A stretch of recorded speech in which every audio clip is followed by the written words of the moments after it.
Agora a gente conversa com o presidente do Tribunal Superior Eleitoral, o ministro Luiz Roberto Barroso. Ministro, muito boa noite, muito bem-vindo aqui ao Expresso. Faz tempo que a gente queria conversar com o senhor. Aqui é a Mona Lisa Perrone. Gostaria de saber se o senhor está me ouvindo bem para a gente colocar a Basília também entre nós e para eu, o Caio e a Basília começarmos então a entrevista. O senhor me ouve bem, ministro? Boa noite, Mona Lisa, te ouço e te vejo perfeitamente. Obrigada. Então, com a Basília aqui. Basília, minha querida, adoro dividir a telinha com você. Eu também. Que delícia, só te vejo de manhã e a Basília, então, estendeu um pouquinho. Ministro, desculpa a rasgação de seda para Basília, mas, Basília, obrigada por estar aqui com a gente. Ministro, minha primeira pergunta ao senhor, Caio, quer dar boa noite também? Aí todo mundo dá o boa noite. Boa noite ao ministro e também para Basília, que eu adoro. Eu também. Ó, a gente está querendo roubar a Basília de horário, pronto, falei. Mas vamos lá. Ministro, quero começar essa entrevista com uma frase que o senhor disse hoje ali na solenidade de promulgação da PEC do adiamento das eleições. O senhor disse, vou abrir aspas, com diálogo entre instituições, quase tudo é possível nessa vida, fecha aspas. O que não é possível, ministro? Bom, o que não é possível é o que a Constituição não considera admissível.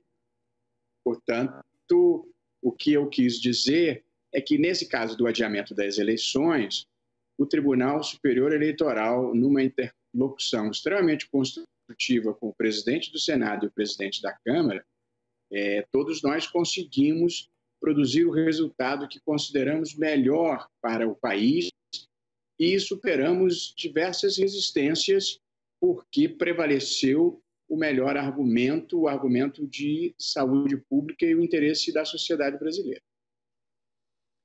Ministro, muito obrigado por estar aqui conosco no Expresso. Minha pergunta é sobre o Tribunal Superior Eleitoral, mas não sobre adiamento de eleições, ministro. Eu queria ouvir do senhor uma avaliação, uma leitura política sobre as ações de impugnação de chapa Jair Bolsonaro, Hamilton Mourão. Tem 6 ou 7 ações ali, aguardando, boa parte delas, um eventual compartilhamento de dados do inquérito das fake news que está na outra casa ali, no outro colegiado que o senhor também faz parte, que é o Supremo Tribunal Federal. De certa maneira, ministro, há uma avaliação do universo político de que essas provas ali, esse levantamento de dados do inquérito das fake news, deverão abastecer essas ações de impugnação de chapa do presidente da República, Jair Bolsonaro, e do seu vice, Hamilton Mourão. Essa percepção do universo político, ela está correta, ministro?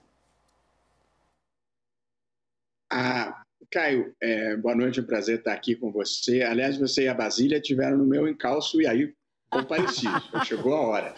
É força-tarefa aqui, presidente, é força-tarefa, todo mundo junto. Eu estava esperando a aprovação da emenda, Caio, para poder falar.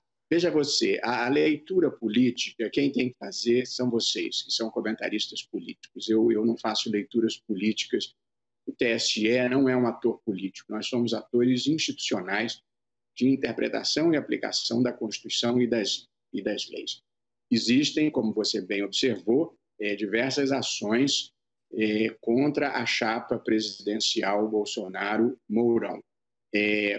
2 delas já tiveram um julgamento iniciado. Uma foi julgada improcedente e foi a que questionava a fixação de outdoors concertadamente em diferentes partes do Brasil e ela foi julgada improcedente, tanto a favor da chapa. Houve uma segunda que foi julgada esta semana, que dizia respeito ao hackeamento de um site que era Mulheres contra Bolsonaro, foi hackeado e passou a ser Mulheres a favor de Bolsonaro.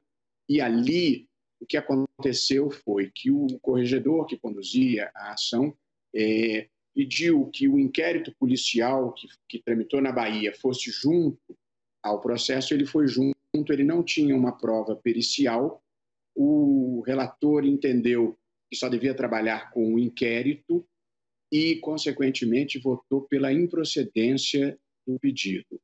Mas os autores dessa ação, dessa representação, tinham pedido uma prova pericial, porque a única forma de você reconduzir ou não a chapa presidencial seria fazendo uma perícia.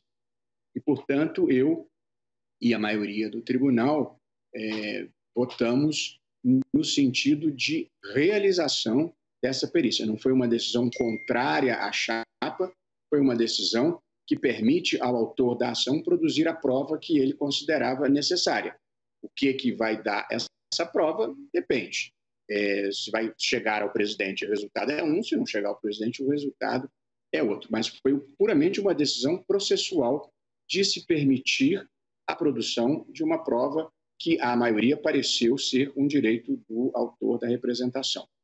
As outras pendências que existem ainda não foram trazidas a plenário, a julgamento, elas estão ainda com o corregedor em fase de produção de provas, inclusive esse debate da possibilidade de compartilhamento. Aliás, a possibilidade de compartilhamento é pacífica, o Supremo tem jurisprudência tranquila. Se o relator vai entender que, neste caso, é cabível e importante o compartilhamento, aí é uma decisão que cabe a ele e que depois será levada a plenário. Tudo que o relator liberar para julgamento, nós vamos levar a julgamento. O TSE cai um pouco diferente do Supremo. O Supremo tem uma fila enorme, um grande congestionamento de processos e, portanto, o presidente tem uma certa discricionariedade nessa escolha. O TSE tem um volume bem menor de processos e eu sigo normalmente um critério cronológico. Portanto, o relator liberou, em poucos dias, 1, 2, 3 semanas no máximo, está pautado. De modo que será feito assim também. Eu tenho dito, o TSE não é um ator político, é um ator institucional. O presidente não corre nenhum risco de ser perseguido, nem corre nenhum risco de ser protegido. Ali se julga de acordo com o direito, a prova dos autos e a convicção de cada juiz. E eu estou seguro que assim será. Basília. Obrigada. Ministro, então a gente já inicia a entrevista agradecendo, o senhor por essa permissão de estar aqui conosco ao vivo. Muito obrigada. Esse ano a gente vai falar de 3 assuntos bem importantes, Eleições, fake news e também a questão do uso da internet, pandemia. Eleições, fake news e pandemia. Gostaria de saber do senhor como fica o monitoramento da Justiça Eleitoral este ano por conta da avalanche de fake news, porque justamente devido à pandemia, os políticos vão fazer menos aquele corpo a corpo, Entregar o santinho em mãos parece estar bem difícil esse ano, Então está mais numa versão digital, muito grupo de WhatsApp, muita mensagem, eu não tenho certeza, mas estou compartilhando. Eu gostaria de saber como que a Justiça Eleitoral vai coibir as fake news neste ano, já que nas últimas eleições isso ficou um pouco, não deu muito certo, Pelo que a gente viu, até pelo resultado das próprias eleições. E eu lembro que um dos problemas no pleito de 2018 era a dificuldade de ter uma ação por parte das plataformas também, que elas não conseguiam fazer esse controle. A Justiça Eleitoral já está se reunindo com as plataformas, já está vendo, então, canais para evitar a fake news? Boa noite, Basília. Um prazer reencontrar você aqui. Basília foi setorista do Supremo durante muito tempo, era sempre um prazer estar com você lá. Basília, eu preciso dizer para você que eu tenho feito uma hora extra danada, porque além dos processos do Supremo e do TSE, e de conversar com médicos e com parlamentares, eu também tenho conversado com as plataformas e com os checadores de notícias. Ontem tive uma excelente reunião com as empresas de checagem de notícias e eu já conversei, desde a minha posse, que foi há um mês atrás, com o WhatsApp, com o Google e hoje, mais cedo, conversei com o Facebook e com o Instagram. A primeira observação que eu poderia fazer é que houve uma mudança visível de atitude das plataformas nos últimos 2 anos. A atitude das plataformas tradicional era a de dizer: eu não me meto nessas coisas, eu não faço censura, eu não tenho nada com isso.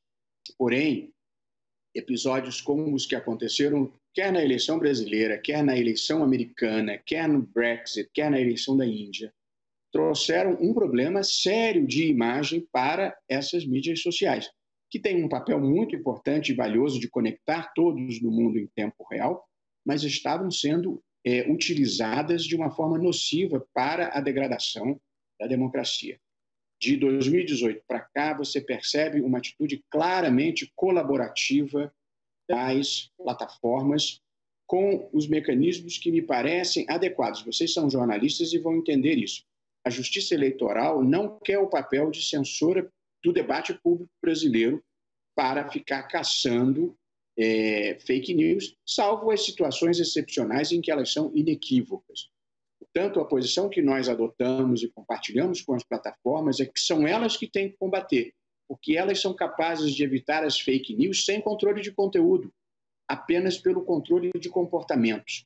E, portanto, como é esse controle? Você monitorar e impedir a atuação de robôs, de bots, você monitorar e eliminar as contas falsas, os perfis falsos e atentar para qualquer movimentação extravagante, inclusive de impulsionamentos em massa.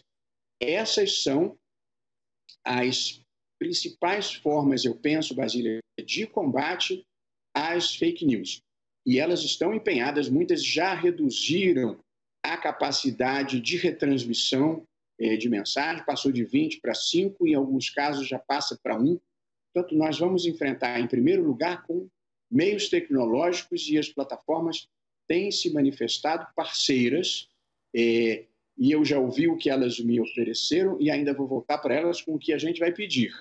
Mas essa é uma discussão que está indo bem. Segundo fator, o segundo ator importante no combate às fake news são vocês, é a imprensa profissional. Acho que nós estamos precisando, mais do que nunca, inundar o país com informação de qualidade, de profissionais que sabem separar fato de opinião e que têm um código ético e que podem fazer um filtro relevante do que circula pela internet, onde circula uma grande quantidade de barbaridade, como nós sabemos.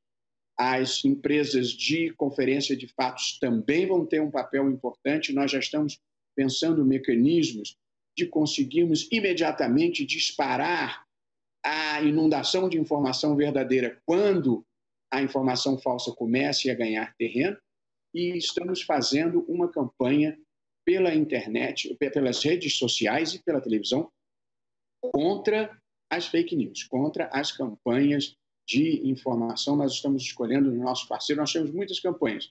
Temos uma com Drauzio Varela para convocar mesários, temos uma com o Átila Yamarino contra as fake news, temos uma com a Camila Pitanga pelo empoderamento feminino. Tem muita coisa acontecendo ao mesmo tempo aqui. A única ilusão que não se deve ter é que seja possível combater fake news com decisão judicial.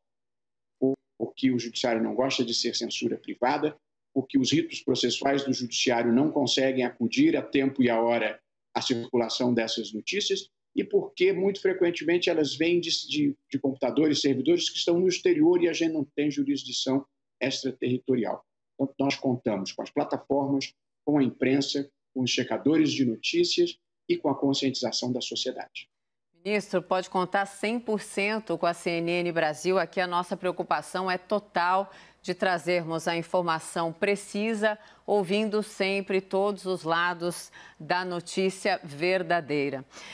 Mas a minha pergunta para o senhor agora é sobre um fato que, sem dúvida, marcou e marcará esse ano, que é a escalada do tensionamento entre o governo e o Judiciário, especialmente o Supremo Tribunal Federal, por tudo que a gente viu. Mas nós estamos vendo também, nas últimas semanas, uma baixada de tom muito significativa, um silenciamento do presidente Jair Bolsonaro, que por muitas vezes foi sim o porta-voz ali de um tensionamento maior, a saída de Weintraub também do governo por uma, digamos assim, uma exigência, um posicionamento mais firme de recados, né, do Supremo para o governo. Nós estamos vendo uma baixada da temperatura. Mas minha pergunta é a seguinte para o senhor: como é que a gente consegue manter um ambiente, digamos assim, viável, né, num ano de eleições, se alguma das partes voltar a subir esse tom? O que nós podemos esperar de diálogo racional nesse momento em que a gente vê que tem sim uma baixada da temperatura depois de um ano até aqui tão difícil sobre esse tensionamento? Anelise, deixa eu te dizer assim, do meu ponto de vista como eu pessoalmente não vivenciei nem tensionamento nem distensionamento. A minha lógica não é uma lógica amigo, inimigo, adversário ou aliado. Eu não trabalho com essa lógica, um juiz não pode trabalhar com essa lógica. A minha lógica é certo ou errado, justo ou injusto, ilegítimo ou legítimo. E como eu não me abalei em nenhum momento desse processo, para mim, devo te dizer que não fez muita diferença. A única vez que eu raramente me manifesto sobre o fato político do dia, porque acho que não é próprio para um juiz. A única vez que eu me manifestei foi numa manifestação na porta do QG do Exército, em que se pedia o fechamento do Congresso e o fechamento do Supremo e intervenção militar. Aí me pareceu próprio reviver, vocês são todos muito jovens, mas a própria história da minha geração, que foi justamente a superação de uma ditadura, e lembrar as pessoas bem intencionadas e que, por desaviso, pudessem achar que ditaduras são melhores do que democracia. Ditaduras vêm com violência contra os adversários, com intolerância, com censura e com uma construção fraudada da realidade. Aí aparecem milagres, aparecem sucessos que depois a história revela que não aconteceram. Portanto, era a tentativa de repetir a história claramente como farsa, querer a volta da ditadura. Portanto, naquele momento, me pareceu do meu dever entrar no debate público e advertir as novas gerações que não se brinca com a democracia que nos custou sangue, suor e lágrimas para conquistar. Fora isso, eu atribuo tudo muito mais à retórica política e ao direcionamento de um discurso para apoiadores que muitas vezes têm visões singulares, digamos assim, da vida. Mas eu circunscreveria o tensionamento a alguns guetos pré-iluministas que acreditam que, fechando o Congresso, fechando o Supremo, vão ter um país melhor. Agora, como um cidadão, evidentemente, eu vejo de bom grado um discurso que é propositivo e não um discurso que fomenta a cisânia. Portanto, um país deve ter uma agenda. As pessoas têm posições políticas distintas, assim é a democracia, ela é plural. Porém, nas democracias, primeiro, você tem que ter um mecanismo de absorção institucional da divergência. E segundo, toda democracia tem que ter um conjunto de pautas comuns, de denominadores comuns, patrióticos, sob a Constituição, que agreguem a cidadania. Senão, em vez de ter uma nação, você tem um grupo ou um conjunto de grupos, cada um correndo para um lado. Não. Você pode ter a sua posição, mas o país tem que ter uma pauta comum, uma pauta patriótica. Educação, por exemplo, faz parte de uma pauta patriótica. E, portanto, ter uma liderança importante na educação que enfrente os problemas reais da educação brasileira, que são não alfabetização da criança na idade certa, evasão escolar no ensino médio, o não aprendizado suficiente, que a criança termina o fundamental e o ensino médio não aprendeu o essencial, e tornar mais atrativa a carreira do magistério, essas que são as questões da educação. Quem achar que o problema da educação brasileira é escola sem partido, identidade de gênero, ou saber se 64 foi golpe ou não foi golpe, está assombrado com a assustação errada. De modo que a educação não pode ser entregue a pessoas com um ciclo civilizatório incompleto. A educação tem que ser entregue a nomes institucionais capazes de ter a consciência de que este é o projeto mais importante na vida de um país.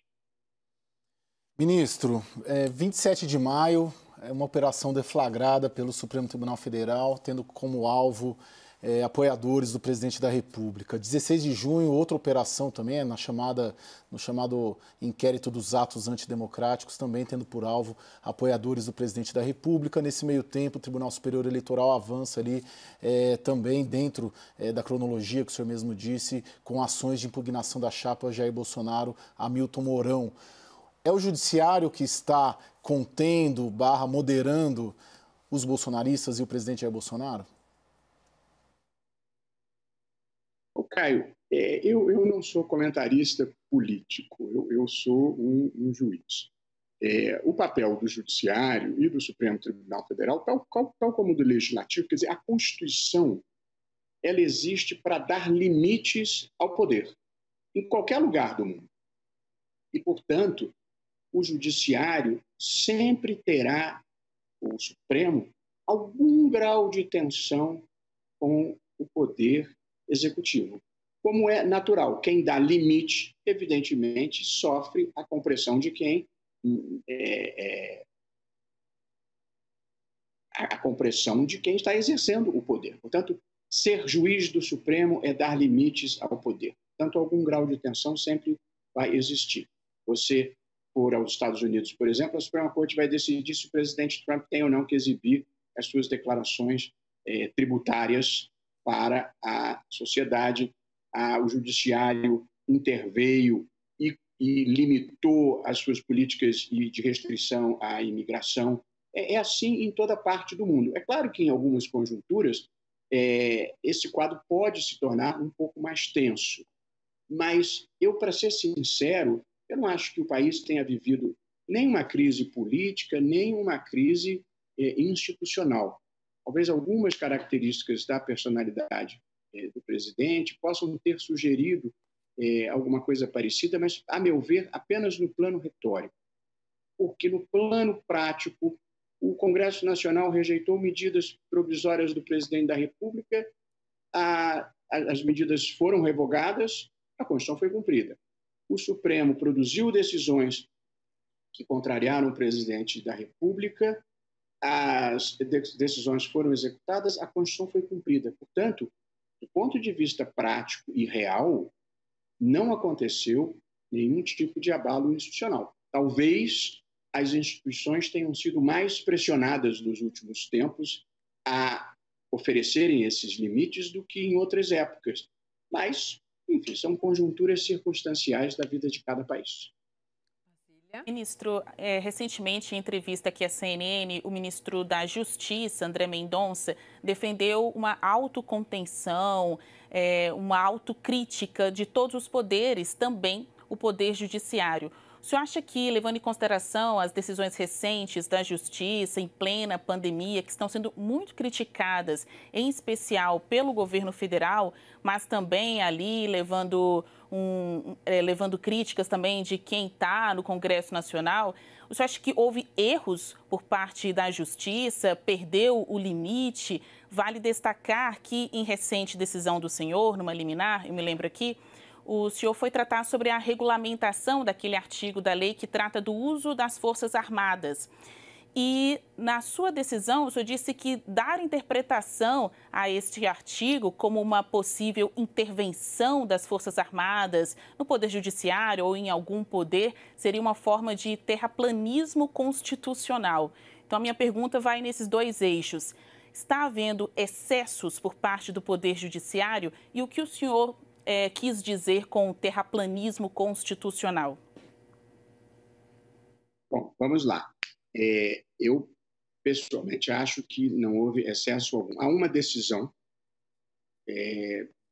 que talvez estivesse numa linha de fronteira, que foi a decisão que impediu a nomeação do diretor-geral da Polícia Federal. Essa talvez possa chegar ao plenário, em que o ministro relator fez uma ponderação relevante e complexa entre o dever de autocontenção do judiciário nas decisões políticas do presidente da República e, no outro prato da balança, o fato de que numa democracia você tem que ter árbitros neutros.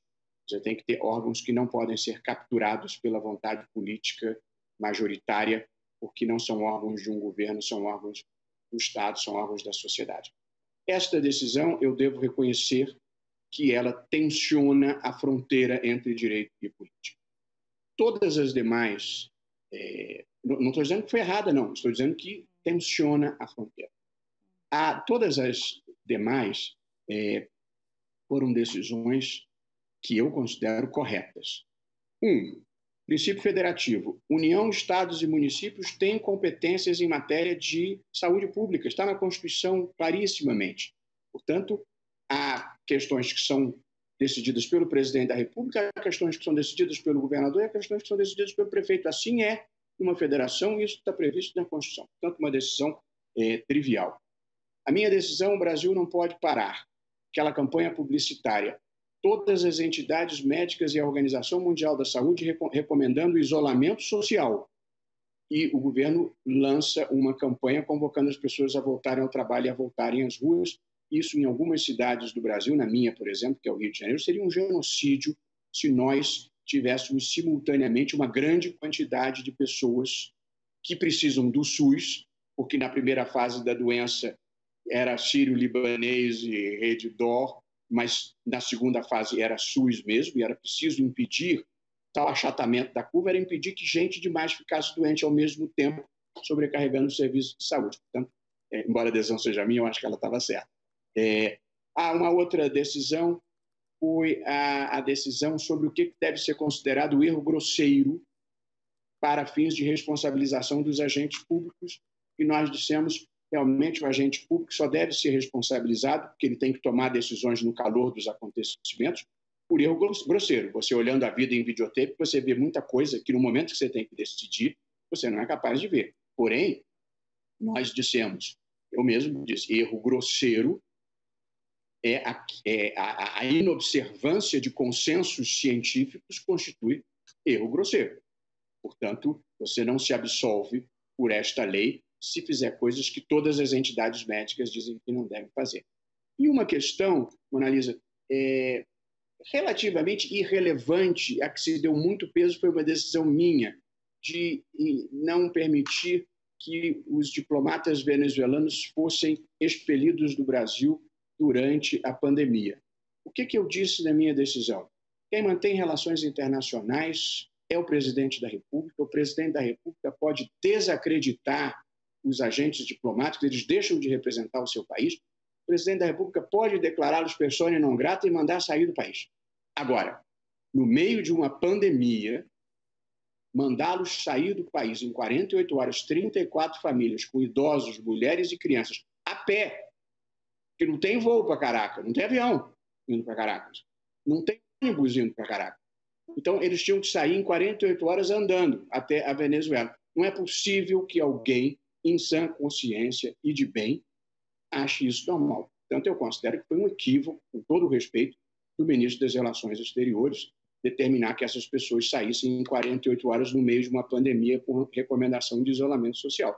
De modo que não sou bolivariano, acho que a Venezuela é um desastre humanitário, não tenho nenhuma afinidade ideológica, acho que o Chávez era um tiranete de direita, não acho nem consigo entender por que o pensamento progressista brasileiro se sente obrigado a defender o que acontece na Venezuela. Portanto, nenhuma dessas decisões, tirando aquela que eu reconheço que era uma decisão na fronteira, é decisão abusiva, invasiva de ativismo judicial. Agora, como disse, o poder, quando é limitado, sempre se sente contrariado em qualquer parte do mundo. Eu não acho que isso seja uma crise por si. Ministro, eu só posso dizer muito obrigada por essa entrevista saborosa. Adoraria tê-lo de volta numa próxima vez. E muito obrigada de verdade, ministro Luiz Roberto Barroso, por esse tempo aqui conosco. Eu, antes de dar tchau, queria saber se o senhor tem retorno de vídeo. O senhor consegue nos ver ou o senhor só nos ouve? Eu vejo a todos perfeitamente e ouço bem. E Mona Lisa, Caio, é um prazer estar com vocês. Enfim, tenho que guardar uma certa reserva e, portanto, não posso ser presença mas eu tenho muito prazer de falar com vocês todos, viu? Uma alegria mesmo. A alegria é toda nossa. Eu perguntei se o senhor nos via porque o senhor e nós reparamos o look da Basília. Basília está com um cabelo maravilhoso, uma maquiagem impecável, uma roupa linda. Adorei tudo para estar conosco na entrevista com o senhor, viu? Só vale a pena. Foi mesmo. Arduamente, né? Nós conseguimos, Caio. O Caio que está aqui do meu lado. Desculpe, repita, ministro, não ouvi o que o senhor disse, desculpe. Para bem e para mal, nessas matérias eu tenho que manter a autocontenção. Muito bom, ministro. Ótimo. Obrigada, Basília, um beijo. Obrigada, até a próxima, Você está muito bem acompanhada. Opa, eu sei. Aqui, Mona Lisa e Caio, é uma coisa só.